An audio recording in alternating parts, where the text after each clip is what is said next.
So the process of how pre-thinking really helped was just like you can it seems like every question in critical reasoning in particular is very different, but there Mm-hmm. are a lot of common patterns.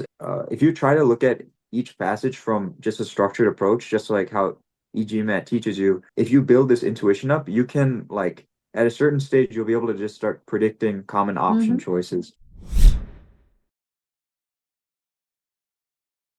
I thought it was pretty accurate. It helped me just like get an idea of what sections I could skip comfortably, and it saved a lot of time. It was Mm-hmm. sections that it didn't falsely flag a section in my Mm-hmm. experience. In the same way, even if there were sections that I felt confident on, but I didn't do as well on the quiz, Mm-hmm. it kind of showed me that hey, you're not as good at this as you might have thought you were. Just learning to trust in experts like yourself and others at e-GMAT, just knowing that you guys have seen so many students. One thing was the value of warming up before the exam. Mm-hmm. And I found that Mm-hmm. if I do questions before the exam, I feel a lot better going in. It just, I have that mindset. Initially, I did have some problems where, I would run to the question in the middle, or there was just a lot of Mm-hmm. inconsistency. But just seeing e-GMAT's approach, and it just taught me to, you know, I think one big thing was just taking a little bit of extra time, slowing down Mm-hmm. when you read, and just really understand the passage. Don't. I think one big thing was you shouldn't try to read it like you're reading a test. If you slow down, you read at your natural pace and read it just like you're reading something in your free time, you're going to be able to get a lot more comprehension out of that.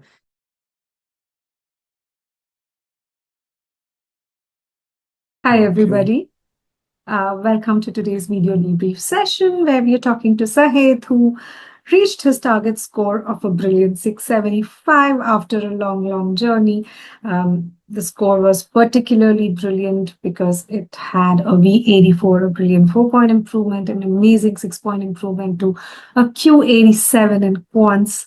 Right. So, Saheth, how does it feel to be here? First of all, a big congratulations. And then, how does it feel to be here? Thank you so much, Rashmi. It feels really good. It feels really different from just watching all the videos of everyone else's success story and Mhm. finally being able to make one. And it feels Yes. really nice. Yeah, I know. It was a hard-earned, score. I know you have a very off-site kind of a work, and just being able to manage the prep with that is has been challenging. And it has been a long journey, right? Let's talk about the journey. We can basically divide your prep into two stages. One stage which you did without e-GMAT. You took about an year of self-study, and what you improved by about 40 points from a 565 to a 605. Then you were with e-GMAT for 2 to 3 months, and you Mhm. really improved tremendously, 70 points in just that 2, 3 months. So Mhm. what made that difference, a year versus 3 months, and Mhm. the quantum of improvement too? Yeah, I think the first thing was it was a big mindset shift. When I Mm-hmm. came in, so I started my prep after graduating college last year.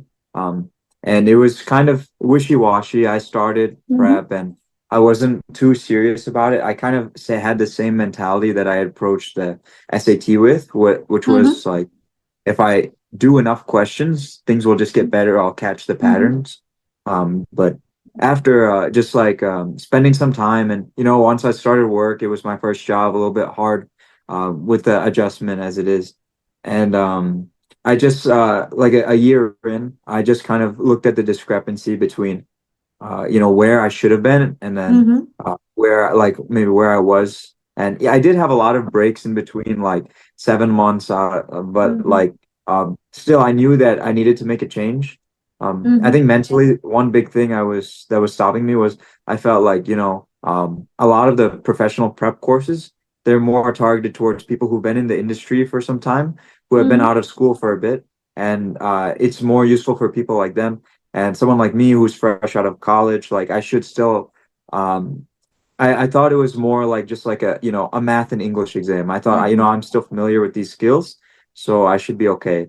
But it was a certain point where I realized like this exam is much more than that. It's testing something different, and I need to find some experts that I can actually just trust and follow a set process. And yeah, so that's what led me to do that. Got it. And that's where e-GMAT came into the picture. And yeah.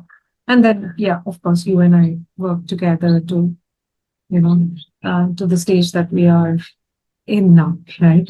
Now, Sahith, coming to, your 605 attempt, right? You took it clearly. It must have been disappointing given all the, you might not have been very regular, consistent, but it's still a year's worth of effort put into that one day, right? But it didn't pan out very well. So what did you think at that stage where your major challenges to hit your target score of the 675? I think just looking at like where I was I saw that since I started, I did improve on my timing, which was something, and I was able to finish the exam on time and get all the questions, but there was still like a lack of understanding and content to some extent that was causing all of those extra errors. And yeah, that's kind of where I was at, and I realized that timing I could improve, but some things with content, I need a course. I need something structured that gets me through everything. Yes, yes. So your score when you got that 605 was a V80, a Q81, and a D79. So when you came on board, given the limited time that we had, we knew that the major improvement needs to come from verbal and quant, and that should help you marginally improve in data insights, which should give you a balanced score and help you get to that 675, right?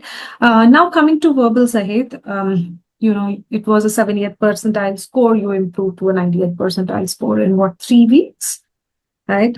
That is the kind of timeline. So I know that we started with verbal, you did your critical reasoning, reading comprehension. Clearly, there were issues with critical reasoning. You struggled for a bit, and then just internalize the pre-thinking approach, and then things started falling into place. So do you want to take us through how pre-thinking helped and how did you internalize that? Yeah, I think that at first, I always knew that the verbal section would be kind of my weaker point. That's what I always felt like, just from my experience with SAT and just growing up.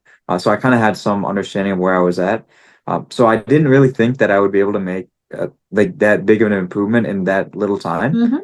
Um, so the process of how pre-thinking really helped was just like you can. It seems like every question in critical reasoning in particular is very different, but there are a lot of common patterns in just like how the passages are written, and the questions themselves, obviously.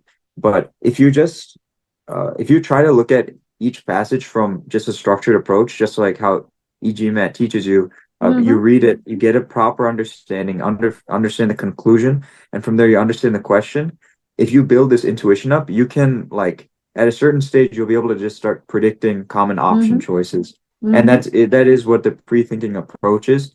And it's just at first it's hard to really internalize that because it's kind of you do need to do a certain amount of practice, or you just need to be able to like internalize it. Like once you accept that, then you're gonna have a lot easier time. It might be a little bit hard at first, and you need practice and help to accept it. But once you really just accept that approach, it will help you a lot later, and it takes away a lot of the stress from the question because you feel like you have a proper approach. You follow a set process for each question, and your timing becomes very consistent. And for me, I felt like I started to enjoy critical reasoning questions a bit more. It just it just felt nice, like reading a small passage, getting an understanding of the conclusion, seeing how we can kind of attack it, support it, or whatever it is. And I actually now I feel like I enjoy the questions a little bit. It's like solving riddles, right? I look at CR as like it's a riddle that one needs to solve. But Sahith, we were talking, and it's not that you solved a whole ton of questions to get there, right? I have this graph here to show how you sort of this is your hard accuracy in critical reasoning, right? But when you moved to cementing, you did struggle initially. Your accuracy for hard questions was 50%. But then, you steadily increased to 80%, 70%, which was at 98th percentile, which was our target for hard question accuracy, right? And I also know this was not because you solved a whole ton of questions. It was that you took a whole bunch of incorrect question quizzes to figure out where is it that you're not following the process and fine-tuned it. So take us through that, because I'm sure the normal tendency is to, oh, I got it wrong. Let me solve another 10 questions to get it right. What was that mindset shift, and how did that help you? Yeah, I think that's like something that is unique about the GMAT or just studying for it is in other exams, growing up, you have like tests in school. We're used to, at least for me, used to just taking practice exams, solving the homework, extra problems, and you end up doing well. So that's kind of like how we might be taught to train ourselves to approach. Mhm. But with the GMAT, it really is there is so much variability in each question, and you really need to focus on not just solving a question expecting to see it again, but understanding the pattern behind them. So Mhm. if you it doesn't take, solving like thousands of questions to identify that pattern. You can do it with a lot less questions by really Mhm. focusing on your approach. And once you have a proper understanding of the right approach to each problem, you're gonna get it from there because that's how it's kind of set up. Got it. Got it. Be strategic about how you solve the questions, error logging, strategy review Right. helps a great deal. Now coming to reading comprehension again, that was a bit challenging, right? Despite your SATs and everything. Mhm. So what were your challenges there, and how did the reading strategies that you picked up through the course help you really hone in on the RCs? I think one big thing that I struggled with in reading comprehension was just staying focused throughout reading the entire passage. Mhm. Um, Initially, I did have some problems where, I would run to the question in the middle, or there was just a lot of inconsistency. But just seeing e-GMAT's approach, and it just taught me to, you know, I think one big thing was just taking a little bit of extra time, slowing down when Mhm. you read, and just really understand the passage. Don't I think one big thing was you shouldn't try to read it like you're reading a test. If you slow down, you read at your natural pace and read it just like you're reading something in your free time, you're going to be able to get a lot more comprehension out of that and a lot more understanding, and it'll just be more interesting. And that is something that I think is overlooked a lot. But if Mhm. your interest in the passage is going to determine how well you understand it. So if you come into it with a positive mindset that this is something interesting, this is something Mhm. you're going to learn from, you're going to learn from it, and you're also going to solve the question properly at the same time. Yeah, So I think that's amazing. That's a very unique perspective to reading comprehension, because these are long passages. Just why not see it as an interesting passage that you will Mhm. learn something new and yeah, I think you bust that myth which says that read quickly, come back to it later. No, read consciously, read slowly. That is what helps you crack RSC fast. Right. Yeah. So, Saheth, verbal sort of, amazing improvement in 3 weeks, I should say, 70th percentile to 90th percentile. Quants, you were at an 81, so clearly did need quite a bit of Mhm. improvement, because limited time we had decided we will push quant to an 87. And it's amazing how you hit that target on the head. You got an 87 on the test. You did the entire course Mhm. uh, to do that. But clearly, given the prep that you had put in, it was not so much of concepts, but more of the way you approach hard questions, the way you solve questions that matter. And I know that, process skills played a big role in that. So do you want to take us through how those helped you get to that 87 eventually? Yeah. I think it's very like there is just so much content that's in the quant section, Mm-hmm. and just having a proper course and you break it down, you solve each type of question. It really helps you like be able to approach each question and not stress that it's something new. Or even if it is something new, you've done so many new questions throughout the course that you're kind of used to it. And I think one thing I really liked about e-GMAT's quant course is during the study plan, you get a question style, and then within that, you're given like very hard traps within that. So you Mm-hmm. kind of know what's the worst thing you could expect in these questions. Mm-hmm. If there is like something more to expect. And that kind of teaches you to not be so not take the question so lightly. Look at the question, look for a trap, Mm-hmm. know that there might be something there. There might be a trap in the option choices, or and I think that that really helped me just change my perspective that on Mm-hmm. math, which I had learned throughout my just like my life, in school and everything. Mm-hmm. But I liked how the course was structured, and it put emphasis on just like understanding this is different Yeah. than the math you might have encountered before. Yeah. I think it's all about having that blueprint of how to go about approaching a question. Then it is about just following that blueprint, right? Um, Now coming to the quant again, Sahith, we had limited time. You knew you were going to start your new assignment and you had to take the test by a certain date, right?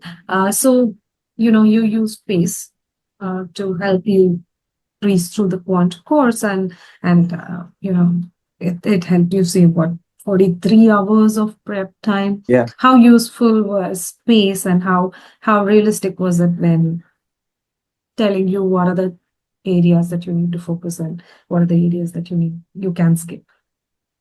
I thought it was pretty accurate. It helped me just like get an idea of what sections I could skip comfortably, and then it saved a lot of time. It was Mm-hmm, sections that it didn't falsely flag a section in my mm-hmm, experience as something I knew when I didn't. mm-hmm, In the same way, even if there were sections that I felt confident on, but I didn't do as well on the quiz, mm-hmm, it kind of showed me that hey, you're not as good at this as you might have thought you were. So I think mm-hmm. it did a good job. I think it did a good job in identifying what time can be saved and what time should be spent as well. Yes, yes. So just to give your viewers the efficacy of the pace here, I have a couple of screens I want to share. This is your algebra, and you can see you saved about almost 12 hours in algebra. You skipped a whole bunch of files. You took those diagnostic quizzes, and they just helped you skip a whole bunch of files. And the efficacy is that you were able to improve it to that 95% accuracy for hard questions, which is like mind blowing, right? So take a bow and great job, Sahith. So I know it's been a lot of sweat and toil, and I'm so glad that we are here where we are, right? Uh, so wrapped up everything. This whole thing, the verbal and the quant efforts also helped you improve your DI by those couple of points that would Mm. help you get to your target, right? Um, then, of course, you took the test. Didn't go as expected. It was a 645. Mhm. And then just 15 days later, you took the test again. It was 675. So tell me um, and both of us know 645 was not the real reflection, right? Mhm. It was just that day things didn't pan out so well. So Mhm. tell us, what do you think was the reason that you did not get this score at the first attempt itself? I think well I was my prep I did have like a deadline when I needed to end the prep. So I Mm-hmm. had a lot of things going on in the background that were affecting me mentally about the test date. So I wanted to make sure I could take the test twice before that deadline just in case Mm-hmm. as a backup.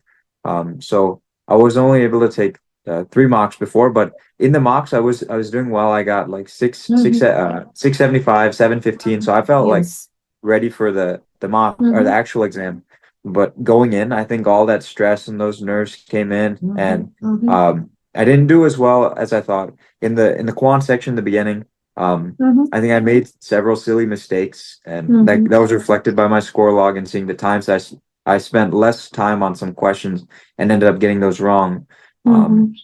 so that was kind of indicative of that. And then I ended up still doing all right in the verbal, but in DI it was the same thing, and those nerves got to me, and I felt like I wasn't going to get the score I wanted, and I ended up missing clicking submit on the final Mm-hmm. question, and then some things like that like had a severe penalty, but Mm-hmm. it was pretty like devastating to see that the score was much lower than what I expected, what I hoped Mm-hmm. for. Yeah, got it. But again, you just booked the test as a you just took it after the cool off period of 15 days. And it Mhm. was not like in the 16 days you did a whole lot. Right? It was Right? not that you had to learn something new or there was a concept that you needed to brush up upon, Mm-hmm. nothing like that. Right? It was more of being in a steady state of solving questions and taking marks to just keep the momentum alive. So Hmm. take us through what you did in that cool off period and what Yeah. was your confidence level, you know, So I think, going down to take the test. yeah. During that period, I kind of was forced to take a break for the first week or so because I had to Mm-hmm. travel abroad for work and I wasn't able to study and with the time zone difference and everything.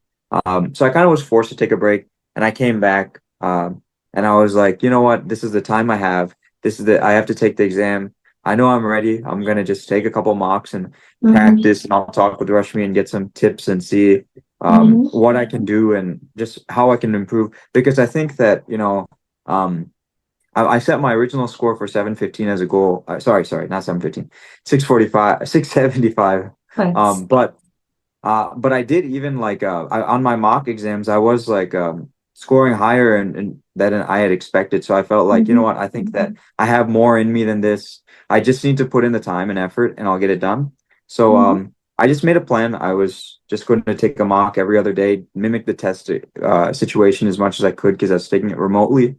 And then in the days in between, work on brushing up on the material because I had taken a week off. I knew that Mm-hmm. like I would be a little bit out of it. So Mm-hmm. just brushing up and with my mock scores, I saw that first one was 615 coming back in, but after brushing up the next day, it went up to 655, brushing up the next day, 705.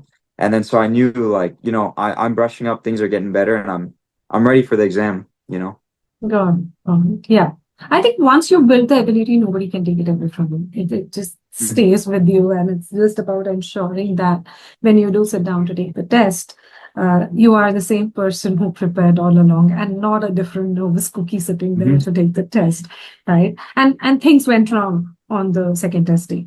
Your internet was wonky, you had to shift places. It was a whole last minute drama that happened, right? But Mhm. kudos to you that you were still able to hold your nerves and give it your best shot on the testing.